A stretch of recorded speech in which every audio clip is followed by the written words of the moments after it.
कोई मसला पूछ ले, हाजिर हूँ हम इनकी बारगाह। अल्हम्दुलिल्लाहि रब्बिल आलमीन वस्सलातु वस्सलामु अला खातमिन नबिय्यीन अम्मा बअदु फ़अऊज़ु बिल्लाहि मिनश शैतानिर रजीम बिस्मिल्लाहिर रहमानिर रहीम अस्सलातु वस्सलामु अलैका या रसूलल्लाह व अला आलिका व अस्हाबिका या हबीबल्लाह अस्सलातु वस्सलामु अलैका या नबियल्लाह व अला आलिका व अस्हाबिका या नूरल्लाह। मदनी चैनल के नाज़रीन, प्रोग्राम दारुल इफ्ता अहले सुन्नत में आपको खुशामदीद कहते हैं। अल्लाह पाक हम सबको दीन इस्लाम के अहकामात सीख कर समझ कर उन पर अमल पैरा होने की तौफीक अता फ़रमाए। हमारे प्यारे रसूल सल्लल्लाहु अलैहि व आलिहि वसल्लम का फरमाने अज़मत ताली शान है, इन्ना औलन नासी बी यौमल क़ियामा अक्सरुहुम अलैया सलातन। क़यामत के दिन मेरे सबसे ज़्यादा करीब तरीन वो होगा जो मुझ पर कसरत से दुरूद पढ़ता होगा। सल्लु अलल हबीब सल्लल्लाहु ताला अला मुहम्मद सल्लल्लाहु अलैहि व आलिहि वसल्लम।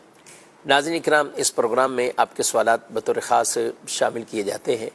नंबर आप स्क्रीन पर मुलाज़ा फरमा रहे हैं, इन नंबर्स पर अपने सवालात आप भेज सकते हैं और हमारी कोशिश होगी इसी प्रोग्राम में जो सवालात मौसूल हों उनके जवाबात हम आप तक पहुँचाएँ। आज के हमारे इस प्रोग्राम में हमारे साथ शामिल हैं मुफ्ती मोहम्मद कफ़ीर रज़ा तारी साहब, इनको भी खुशामदीद कहते हैं। जज़ाकल्लाहु खैर। कैसे मिजाज? अल्हम्दुलिल्लाह अला कुल्ली हाल। माशाल्लाह। हमारे पास कुछ वीडियो सवालात हैं, उनको भी शामिल करेंगे और बल्कि देखते हैं हमारे नाज़रीन क्या पूछना चाहते हैं। मेरा नाम फैसल नईम है। मेरा मुफ्ती साहब से सवाल ये है कि अगर किसी शख्स ने बगैर एहराम के मीक़ात तजावज़ कर लिया है तो क्या उस शख्स पर दम लाजिम है? बगैर एहराम के मीक़ात तजावुज़ कर लिया। बिस्मिल्लाहिर्रहमानिर्रहीम।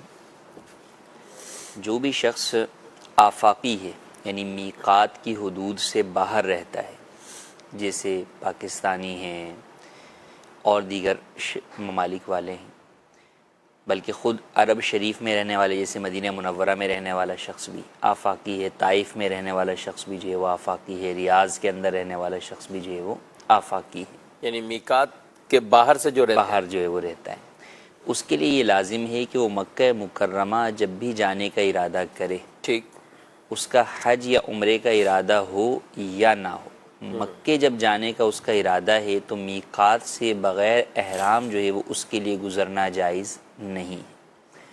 ये उस मुबारक शहर का गोयो के प्रोटोकॉल है, उसका अदब है वहाँ पे हाज़िरी का। तो जो भी शख्स जाए उस पे लाजिम है कि वो एहराम बांध कर जाए, भले कोई कारोबार की नीयत से भी जा रहा है, अपनी किसी निजी जो है वो मीटिंग के लिए भी जा रहा है, उसका इरादा हज उम्रे का नहीं है, लेकिन जब मक्के जाने का इरादा है तो अब ऐसी सूरत में उसके लिए एहराम ज़रूरी है। एहराम बांधेगा और फिर एहराम बांधने के बाद वहाँ जाकर वो हज या उम्रा में से कोई भी एक रुकन अदा करेगा, फिर एहराम से फ़ारिग हो जाएगा। अब उसके बाद वो चाहे अपना कोई ज़ाती काम जो भी करना चाहे वो कर सकता है। अगर कोई शख्स जो है वो बग़ैर एहराम जो है वो मीक़ात क्रॉस कर जाता है, सही, तो अब उसके ऊपर लाजिम ये है कि वो वापस पलट कर आए और किसी भी आफाकी मीक़ात से एहराम बांध कर जाए। सही।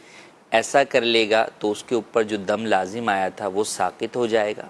अलबत्ता ये जो बग़ैर एहराम के मीक़ात से उसने क्रॉस किया था, उसका गुनाह हुआ था उस पर, तो उसकी अल्लाह पाक की बारगाह में वो सच्ची तौबा कर ले और दोबारा मीक़ात से एहराम बांध कर जो है वो चला जाए, उम्रा या हज अदा कर ले, तो ऐसी सूरत में उस पर से दम साक़ित हो जाएगा। और इसमें ये ज़रूरी नहीं है कि जिस मीक़ात से आया है उसी मीक़ात पे वापस जाए, बल्कि किसी भी आफाकी मीक़ात पर जा सकता है। मिसाल के तौर पे कोई शख्स मदीना मुनव्वरा से जो है वो आया बग़ैर एहराम के, अब अगर उसको इल्म हुआ या उसको तवज्जो दिलाई गई तो अब वो अगर ताइफ़ वाले मीक़ात पर जो कि करीब है मदीना मुनव्वरा वाले मीक़ात के मुकाबले में जाता है और वहाँ से जाके एहराम बांध कर आता है, सही, और फिर जो है वो उम्रा अदा कर लेता है, तो उस पर से भी दम साक़ित हो जाएगा।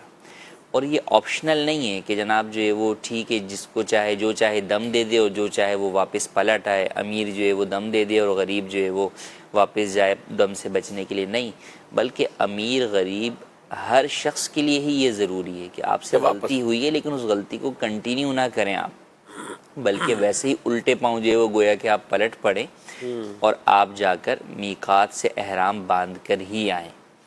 अगर कोई शख्स जो है वो नहीं आता, उसने ये किया कि जनाब आया, और बाज़ लोग जो गलती करते हैं वो ये करते हैं कि मस्जिद आयशा से एहराम बांध लेते हैं। वो ये समझते हैं कि जनाब जो है वो मीकात है, तो मीकात तो ये भी है, तो वो मस्जिद आयशा वाले मीकात से जो है वो एहराम बांध कर वो उम्रा अदा कर लेते हैं। तो अगर उन्होंने उम्रा अदा कर लिया तो ऐसी सूरत में फिर अब उनके ऊपर दम लाजिम हो गया, क्योंकि उनको आफाकी मीकात पे जाना था। मस्जिद आयशा वाला मीकात ये आफाकी मीकात नहीं है, बल्कि ये हिल्ली मीकात है, यानी मीकात के अंदर जो लोग रहते हैं उनके लिए क्या हुक्म है कि हुदूद हरम में दाखिल होने से पहले जो है वो एहराम की नियत कर लें। तो अब उनके लिए करीब तरीन जो मीकात है मक्के से वो मस्जिद आयशा वाला मीकात है। तो अगर किसी ने मस्जिद आयशा वाले मीकात से या किसी भी और हिल के मकाम से एहराम बांधकर उम्रा अदा कर लिया, तो ऐसी सूरत में अब तो वापस नहीं लौट सकता, उम्रा तो अदा हो गया। अब बहरहाल उसके ऊपर दम लाजिम हो गया, जो उसे हुदूद हरम में ही एक बकरा या बकरी जो कि कुर्बानी की शराइत पर पूरा उतरता हो उसे ज़बह करना या करवाना लाजिम होगा, और बहरहाल गुनाहगार भी हुआ तो उसकी तौबा भी करनी होगी। ये जो जानवर ज़बह किया फिर इसके गोश्त का क्या करना है? इसका गोश्त जो है वो फुकारा खा सकते हैं, ख़ुद ये शख्स जो है वो या गनी अफराद नहीं खा सकते। यानी एक मुश्किल मामला है, यानी वहाँ एक आम अजनबी शख्स जाता है या हम जैसे यहाँ से जा रहे हैं कोई, तो इनको तो बाद औक़ात अपना होटल और हरम शरीफ से वापसी होटल, यही चीज़ें तलाश करना आसान नहीं होती जी। कि जो पहली दफ़ा जा रहे हैं जिनको कम इस तरह की मालूमात है, तो दम के लिए फिर इनको बतौर ख़ास एक तगोदो करनी पड़ेगी, कोशिश मालूमात लेकर फिर वहाँ पहुँचना, फिर उसे फ़ुकरा में तकसीम करना। जी, ये यानी सारे इसके अहकामात हैं। बहरहाल शुरू से ही अगर ख्याल रखेंगे तो उम्मीद है कि इस तरह की गलतियाँ नहीं होती, लेकिन कई लोग हैं कि जो ये गलतियाँ कर गुज़रते हैं, लेकिन उसके बाद जो उसका इजाला बताया फिर उसके ऊपर तवज्जो रखें, ताकि ऐसा ना हो कि गलती दर गलती हम आगे उसे दोहरा रहे हों। जी, मज़ीद सवाल। मेरा नाम मोहम्मद ज़िशान अत्तारी है, पंजाब के शहर गुजरांवाला से मेरा ताल्लुक है। तो मेरा मुफ्ती साहब की बारगाह में सवाल है कि अगर सोते हुए आंख ना खुले तो नमाज कज़ा हो जाए तो इसका गुनाह मिलेगा? ज़रा शरई रहनुमाई फरमा दें। जी, सोए थे आँख नहीं खुली। जी देखिए, अगर ये है कि एक शख्स जो है वो वक्त के ऊपर सोता है और उठने के लिए बाकायदा जो बंदोबस्त और अहतमाम होता है ये वो करके सोता है, अलार्म लगा के सोता है, किसी उठाने वाले को बोल कर सोता है, और फिर भी जो है वो इतनी गहरी नींद में चला जाता है कि अब वो शख्स जो है वो नहीं उठ पाता, तो उसके ऊपर गुनाह जो है वो नहीं है। लेकिन आम तौर पर हमारे यहाँ जो सूरत हाल होती है वो ये होती है कि लोग जो है वो ख़ुद ही बहुत ज़्यादा देर से सोते हैं, पूरी पूरी रात जो है वो जागते रहते हैं, फिर अब नमाज के उठने के लिए कोई एहतमाम नहीं करते, या अलार्म जनाब जो है वो बजा भी है तो अब भी सुस्ती और काहिली की वजह से, आँख तो खुल गई है, सुस्ती और काहिली की वजह से अलार्म बंद करके फिर जो है वो सो जाते हैं। ठीक। तो अब जहाँ पर भी इस तरह उस शख्स की ख़ुद अपनी कोताही जो है वो शामिल है इस नमाज की क़ज़ा होने में, तो बहरहाल ये शख्स फिर गुनाहगार भी होगा। सही। और यानी इनको ये कहा जाए कि बिलफर्ज अगर यही सुबह 6 बजे ट्रेन का टाइम हो जी, और उसके लिए यही सोच बना कर कि ठीक है हम अगर आँख खुल गई तो चले जाएंगे, नहीं खुली तो जो है वो 10 बजे वाली में चले जाएंगे, तो ऐसा नहीं होगा। जब बुकिंग करवाई हुई है और सब चीज़ें हैं तो आदमी कितने इंतज़ामात है, बल्कि वो तो रात ऐसी या टाइम ऐसा हो जाता है कि नींद भी ना आए शायद। जी जी बिल्कुल। के बाद में जो है वो ऐसा इन चीज़ों का बरल ख्याल रखना चाहिए कि जहाँ हमारा माली नुकसान हो रहा हो तो उस चीज़ के एतबार से बंदा कितने इंतजामात करेगा। अच्छा, फिर एक अलार्म से भी ज़रूरी नहीं कि अब आदमी जब गहरी नींद सो जाता है, हर शख्स की अपनी नींद अलग-अलग होती है ना। जिसको पता है कि यार मैं एक अलार्म से जो है वो नहीं उठूंगा तो वो 2-4 अलार्म लगाएगा। जिसको पता है अलार्म की आवाज़ से ही मैं नहीं उठ पाता, मुझे किसी शख्स का ही उठाना जो है वो ज़रूरी है, तो फिर ऐसी सूरत में उसे किसी शख्स का एहतमाम करना चाहिए। या फिर उसको ये पता है कि भाई नॉर्मल अगर मैं सोऊं रात 10 बजे सोता हूँ तो मैं टाइम पर उठ जाता हूँ, लेकिन मैं अगर 12 बजे सोऊंगा तो अब ऐसी सूरत के अंदर जो है वो मेरी नमाज जो है वो क़ज़ा होगी, या उसके लिए फिर मुझे मज़ीद कोई एहतमाम करना होगा। तो जब उसे दिख रहा है तो अव्वलन तो बिला वजह वो रात 12 बजे तक जागे नहीं, अब अगर किसी मजबूरी की वजह से जाग गया है तो फिर वो ये कि किसी दूसरे ऐसे शख्स को जो है वो बोल कर सोए कि जो इसको नमाज के लिए उठा दे। तो फ़िक्र जो है वो अपने अंदर अगर पैदा करेंगे तो इंशाअल्लाह अज़्ज़ा वजल जो है वो नमाज के लिए उठ जाएंगे। जी। और एक क़िबला शेख तरीक़त अमीर अहले सुन्नत अहमद बरकातुहु अलैह ये कई बार मदनी मुज़ाकरे में ऐलान फरमा दे, तरगीब भी दे रहे, फरमाने कि मैं ख़ुद एक से ज़ायद अलार्म लगाता हूँ, यानी हालांकि, और फिर साथ ये भी फरमाया कि वो बजने की नौबत नहीं आती, पहले ही उठ के उनको बंद कर देते हैं, लेकिन एक से ज़ायद अलार्म वो इसलिए कि नमाज के लिए और नमाज से पहले इतने वक्त में पहले के लिए लगा लेना। तो ये भी यानी इस चीज़ को देखें। अच्छा, आजकल मोबाइल में चूँकि मोबाइल सरहाने में है, सरहाने के पास ही ना, तकिए के पास रखा हुआ है, तो बस इसको तो आँख खुले भी नहीं, कहीं से ही बटन दबा दें वो बंद हो जाएगा कि बस बंद हो गया ऐसे ही। और अब उसके बाद दोबारा फिर नींद करना। तो कोशिश करें जो अलार्म हो तो वो आपके बिस्तर से कुछ दूर हो, कि आपको उठना ही है और उसको बंद करना है, तो फिर कुछ न कुछ उठें आप और उसको पकड़ें, तो फिर जाकर ये है कि उम्मीदें आँख वगैरह दोबारा लगने के चांस कम होंगे। नमाज की जिसको अहमियत होगी तो वो इन चीज़ों के इंतज़ाम भी करता है और हम सबको एज ए मुस्लिम करना चाहिए। मज़ीद सवाल।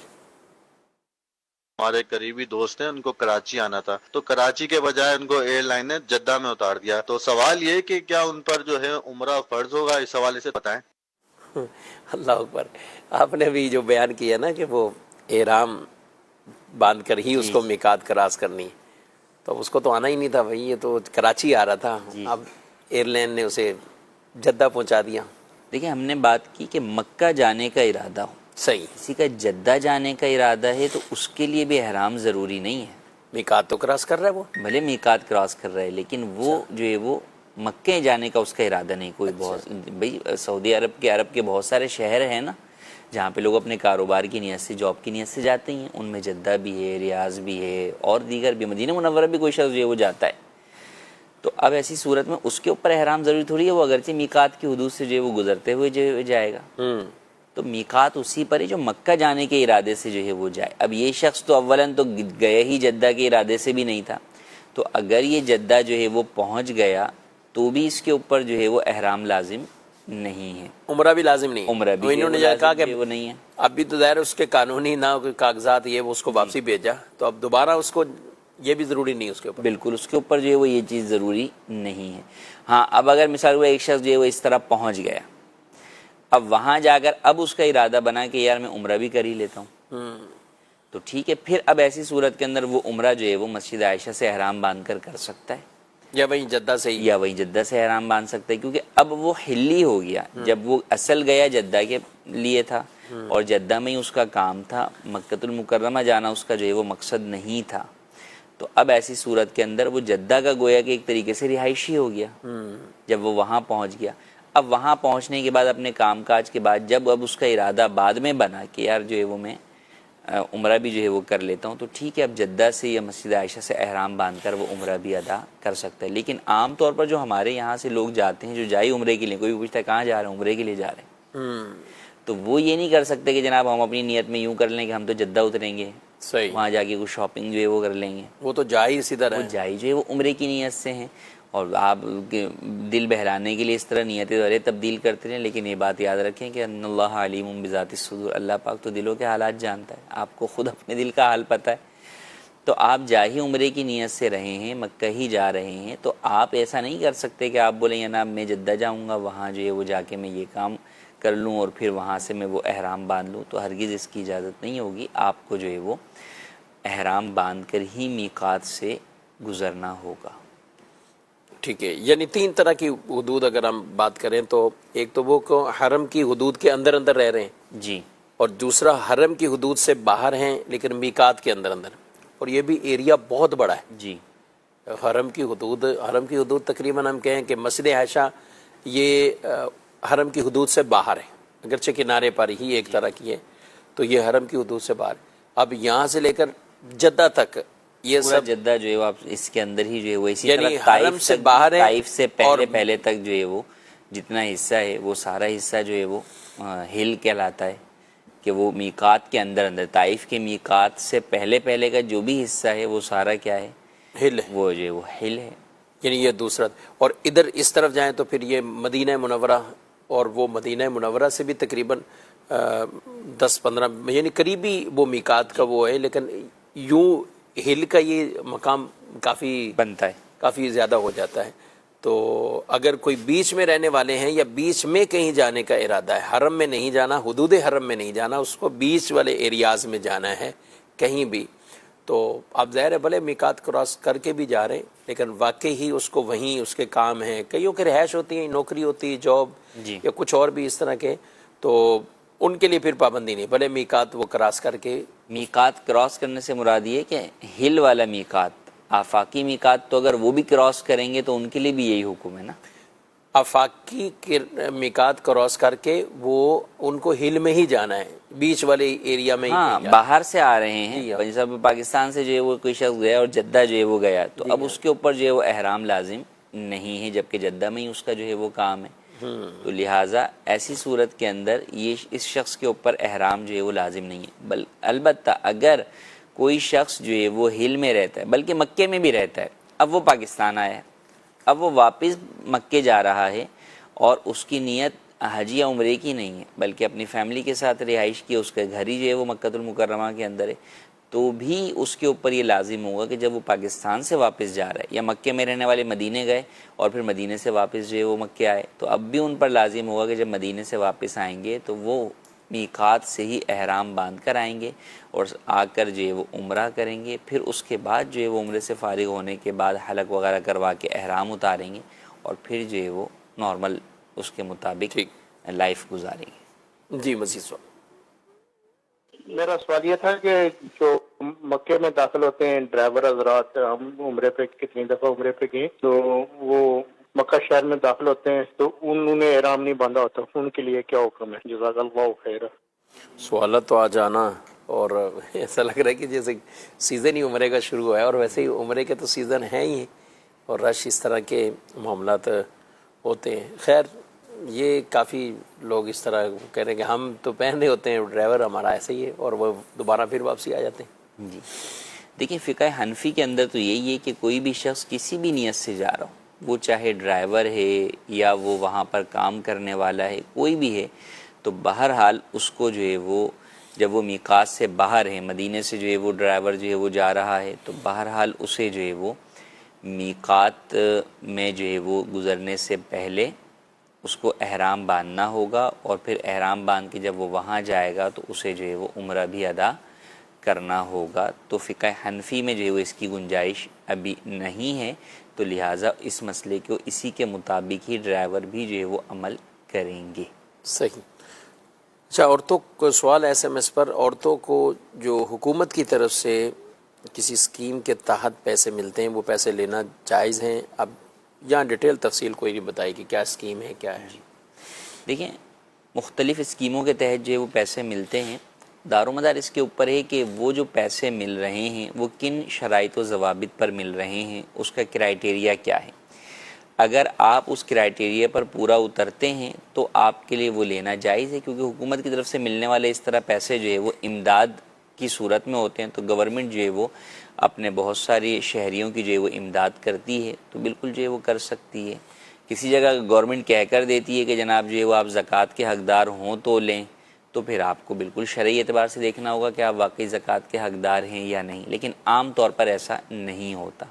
तो जब इस तरह नहीं होता तो चाहे वो गवर्नमेंट जो है वो औरतों को दे, बसा औकात बाज़ जगहों पर बच्चों के लिए दिया जाता है, या किसी जगह पर जो है वो बेरोज़गार जो है वो मर्द हजरात को भी दिया जाता है, तो उनके क्राइटेरिया पे आप उतरते हैं तो आपके लिए लेना जायज़ है। बाज़ लोग इस तरह की इमदाद लेने के लिए चीटिंग या फ्रॉड भी करते हैं, फेक डॉक्यूमेंट जो है वो जमा करवा देते हैं, जो वो नहीं होते उस चीज़ को वहाँ पर जाहिर करते हैं ताकि किसी तरह ये इमदाद के मिल जाए हमें, तो ये जायज़ नहीं है। और वो कहते हैं कि ये हुकूमत से ही हम ले रहे हैं ना जी, यानी हम इसमें किसी का ज़ाती फंड नहीं ले रहे, हम हुकूमत का फंड ले रहे हैं। तो ये भी याद रखिए कि देखिए, बैतुल माल का या हुकूमत का जो पैसा है, तो वो जिन क्राइटेरियाज के ऊपर जो है वो दिया जा रहा है, तो उसमें आपको धोखा देने की बहरहाल इजाज़त नहीं है कि आप सामने वाले को धोखा देकर और आप उसके हकदार नहीं हों तो भी जो है वो आप उनसे जो है वो ले लें। तो इसकी हरगिज़ इजाज़त नहीं है।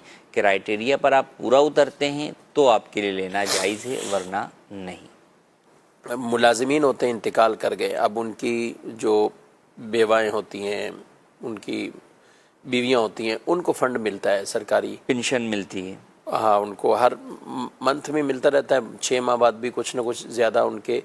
तो ऐसे अफराद भी बाद औक़ात वो धोखे के शिकार कर देते हैं लोग। अब इंतकाल हो गया लेकिन वो चल रहा होता है कुछ ना कुछ। अब ज़्यादा उन्होंने सख्तियाँ कर दी उसके बाद के नहीं, अभी भी जैसे कुछ मंथ बाद पेंशन वाला जो मसला है, इसके अंदर भी मैं आपको बताऊं, पिछले दिनों एक जो है वो साहब आए तो कहने लगे भाई हम जो है वो एक औरत से शादी जो है वो करना चाह रहे हैं, लेकिन हम उसको रजिस्टर्ड नहीं करवाएंगे।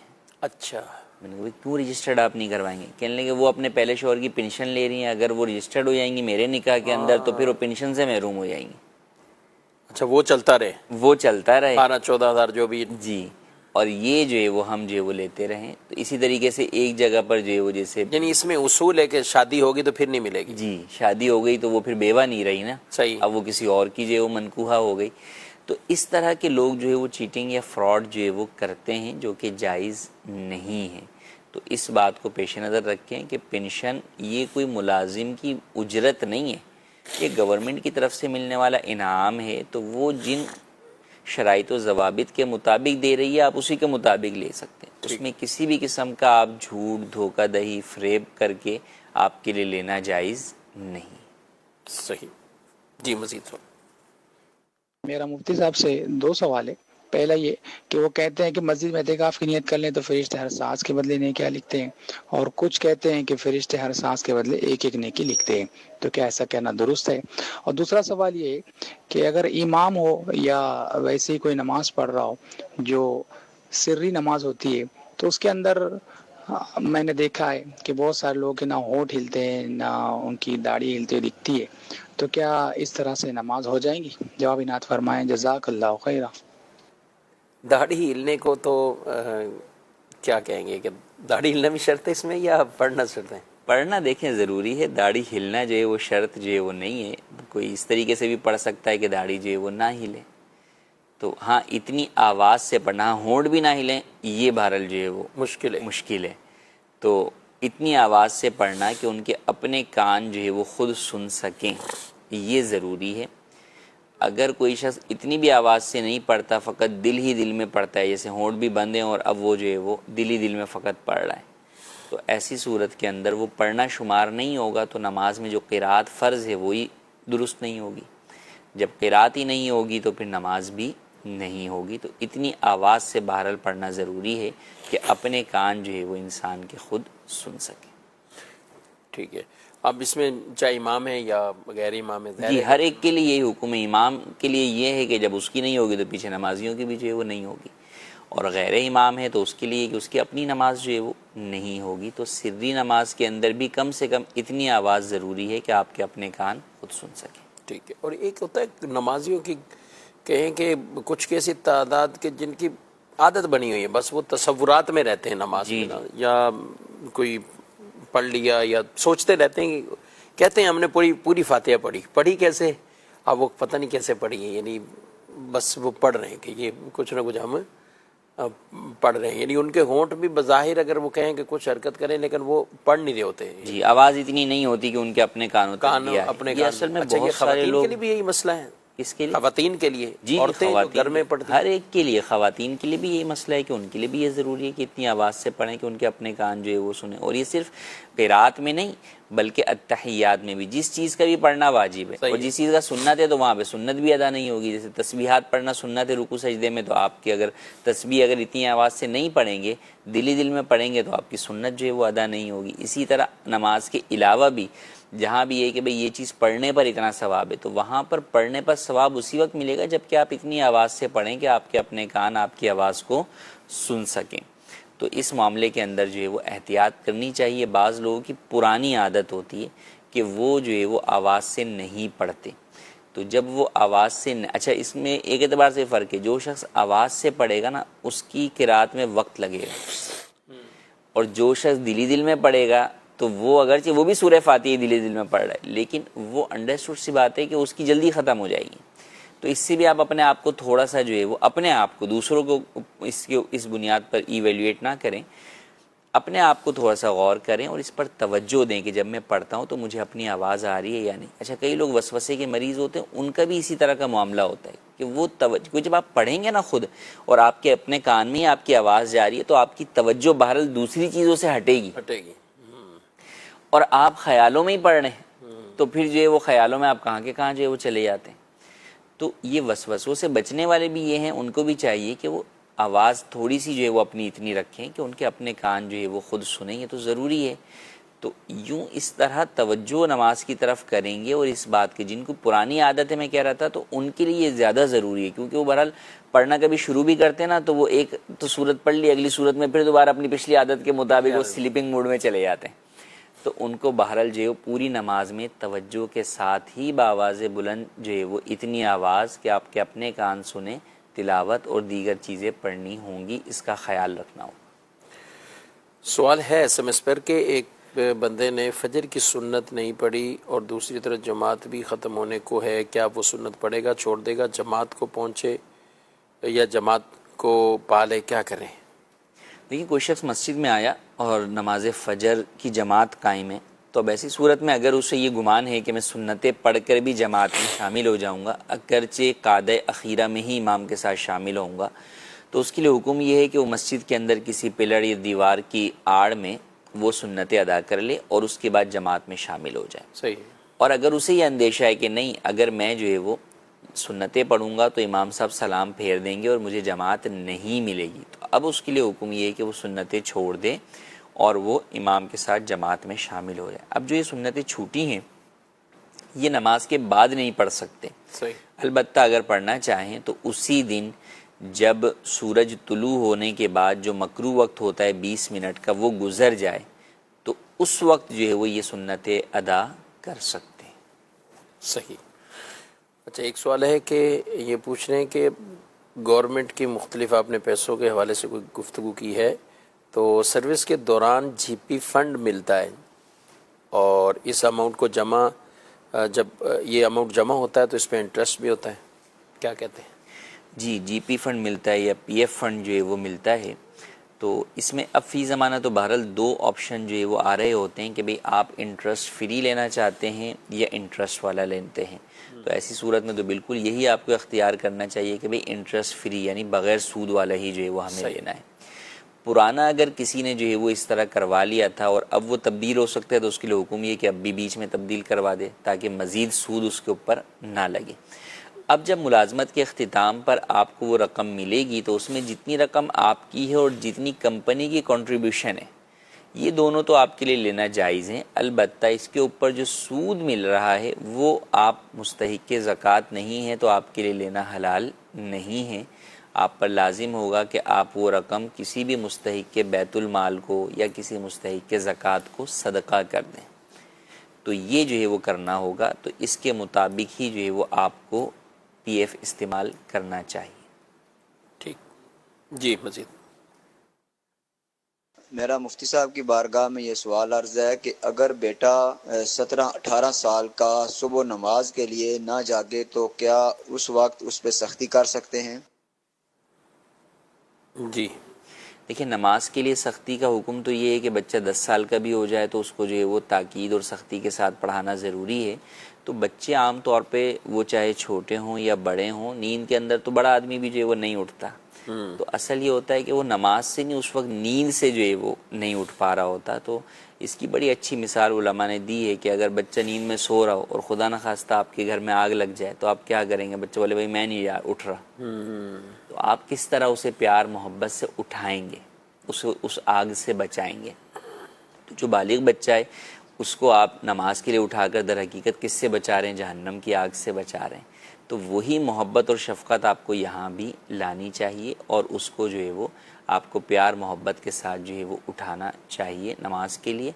और फिर दिन में उसकी तरबियत भी करनी चाहिए, समझाना भी चाहिए। रात में सोते वक्त भी इस बात का आप यादा करें कि बेटा सब ने नमाज में उठना है, नमाज का अलार्म भी लगाएं, फिर सब उठें, फैमिली उठे, सब मिलकर जो है वो उठाएं। तो बिल्कुल कर सकते हैं। बाज़ बच्चे होते हैं बहुत ही ज़्यादा जो है वो तंग करते हैं, तो आप थोड़ा बहुत पानी के छींटे भी जो है वो मार सकते हैं, उसके अंदर कोई हरज नहीं है, ताकि नमाज जो है वो बच्चों को पढ़ने की आदत हो। जो बालिग है उसके ऊपर तो बहरहाल पढ़ना ही ज़रूरी है, ना पढ़ने की सूरत में गुनाहगार होगा। सही है। अब इन्होंने कोशिश कर ली, ज़ाहिर वालिदैन बाद कोशिश करते हैं, और बच्चे अगर हम कराची की भी बात करें तो कई बच्चे ऐसे होते हैं कि जो रातों को बाहर घूमते हैं, रात लेट आते हैं इन चीज़ों में। तो ये कई बहनें भी सवाल करती हैं, माएँ जिनके घरों में जहन होता है कि नमाज़ पढ़ें तो नहीं पढ़ रहे होते। तो अब इस सूरत में गुनाहगार कौन होगा? गुनाहगार यकीनन वो बच्चा ही होगा। वालिदैन अपनी एक हद तक जो है वो उनकी तरबियत भी करेंगे, उनकी जो है वो कदरे डांट डपट भी करेंगे, नाराज़गी का इजहार भी जो है वो कर सकते हैं। लेकिन बहरहाल जो भी बालिग बच्चा है वो नमाज नहीं पढ़ता तो उसका गुनाह जो है वो उसी पर है। हमें अत्तल इम्कान कोशिश करनी है जो कुरान मजीद में फरमाया, या अय्युहल्लज़ीना आमनू ओ अनफुसकुम व अहलीकुम नारा, है ईमान वालो अपने आप को और अपने घर वालों को आग से बचाओ। तो ये उसमें कोशिश करें। अब अगर वैसे 17 साल का बच्चा आमतौर पे वो मेरा ख्याल है मैट्रिक का स्टूडेंट्स होगा या मैट्रिक भी कर चुका होगा, मैट्रिक भी उसने कर लिए। अगर हम दरस नामी में बात करें तो आमतौर पे जो बच्चे 15 साल में भी अगर एडमिशन ले रहे हैं तो वो दरस नामी का दूसरा साल या किसी का तीसरा साल जी, और कई हाफिज बन चुके होते हैं इस उम्र में। अब बच्चा यही बच्चा, और कईयों के बच्चे जॉब पे जा रहे होते हैं कि 18 साल में जॉब लग जाते हैं।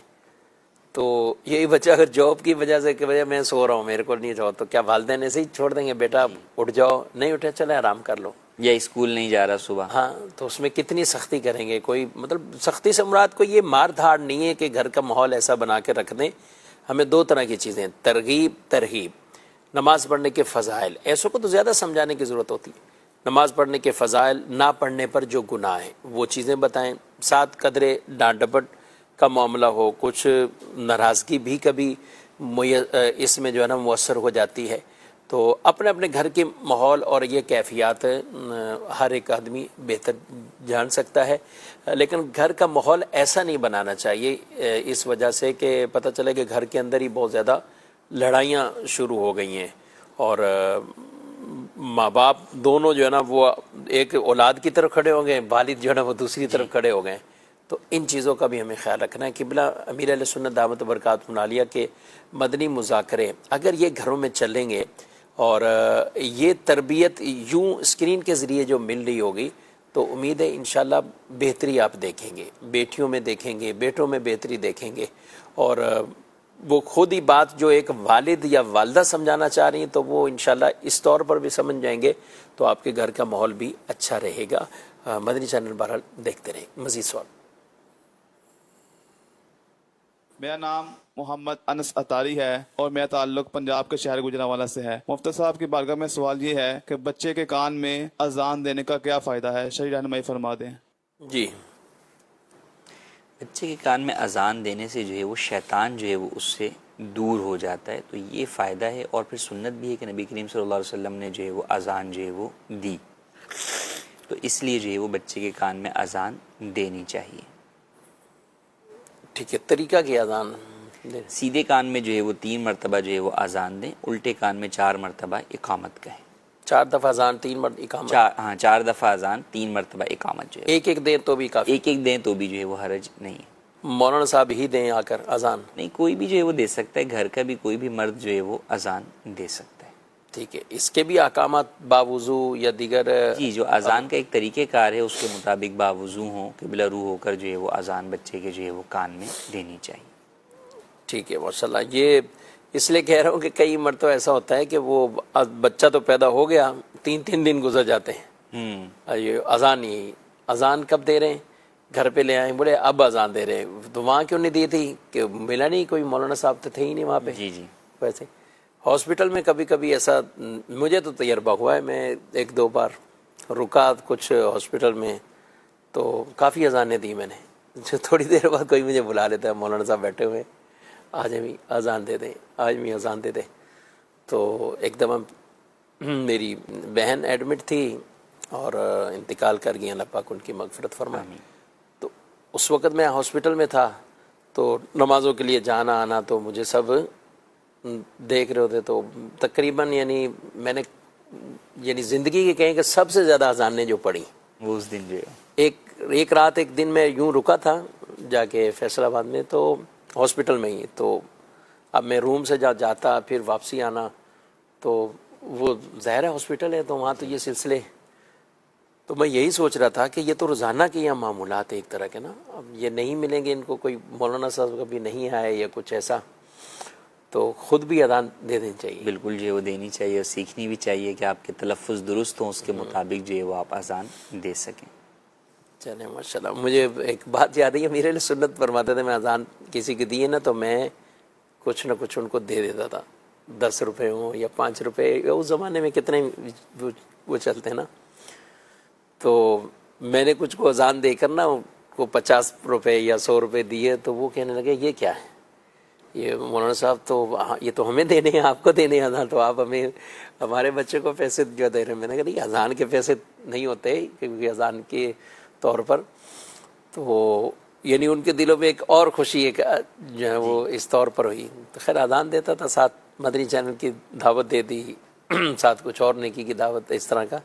तो इंशाल्लाह ये अंदाज़ अमीर सुन्नत से ही सीखे हैं और उनकी तरबियत है, तो ये अंदाज़ भी होगा, क्योंकि ये ऐसा मौका होता है कि जिस वक्त वो लोग आपको तलाश कर रहे होते हैं, क्योंकि मौलाना साहब हमें मिले, कोई इमाम साहब हमें मिल जाए, तो उस वक्त जो नेकी की बात उनको कहेंगे तो इंशाल्लाह ये ज़्यादा असर रखेगी। SMS भी बहुत ज़्यादा आपके कफिल साहब जवाब सवाल तो एक बड़ा सवाल है, कहते हैं जिनके पास औलाद नहीं है तो सुना है वो दाढ़ी को भगो कर उसका पानी पी ले, लेकिन हो उसकी दाढ़ी जिसने कभी ब्लेड ना चलाया हो, ये भी कोई टोटका है? वल्लाह मेरे इल्म में नहीं। कैसे कैसे लोग जो है वो मशहूर कर देते हैं।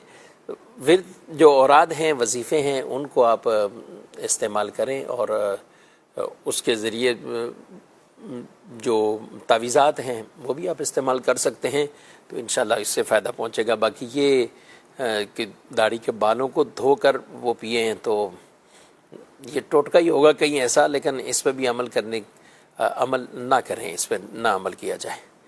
अच्छा जी, दूसरे ये सवाल है कि घर में खजूरों के दरख्त हैं और परिंदे वगैरह खाते हैं, लेकिन परिंदा पूरी खजूर नहीं खाई, कुछ नहीं खाई, अब नीचे गिरते हैं, तो अब वो खजूरें हम इस्तेमाल कर सकते हैं? कौन? जी हाँ, खा सकते हैं, ऐसी सूरत के अंदर कोई हरज जो है वो नहीं। धो दें, क्या करें? जी, धोकर उसे जो है वो इस्तेमाल कर सकते हैं। कुछ जो परिंदा खा जाता है इस पर भी कोई सवाब मिलेगा इनको? बिल्कुल, जो परिंदा जो है वो आपके पेड़ में से, आपके पौधों में से चीज़ें खाते हैं, वो भी आपके लिए सदका है हदीस मुबारक के मुताबिक। ये भी एक अच्छा माहौल हो ना, घर के अंदर दरख्त लगे हों, परिंदे, और सुबह सुबह ये हम कराची वालों के लिए तो एक हमारे घर में था बचपन में जो है वो जामन का दरख्त था, तो अच्छा। जामन के टाइम में जो है वो जब जामन जो है वो लगते थे तो यही होता था कि कई परिंदे वो जामन आधे आधे खा के या तो उनसे गिर जाते होंगे, ऐसा ही होता था, तो वो जो है वो बड़े होते थे। तो अब बहरहाल वो चीज़ अब फ्लैटों में आ गए तो अब उस तरह के वो नहीं है।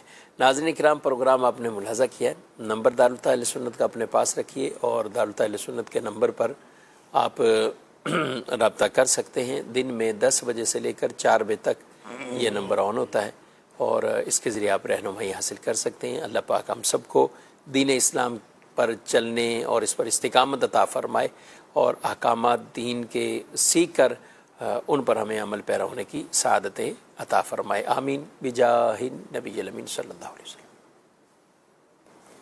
हादियो रहनुमा हमारे उलमा हो कभी दरपेश जो कोई मसला पूछ ले, हाजिर हो हम इनकी बारगाह।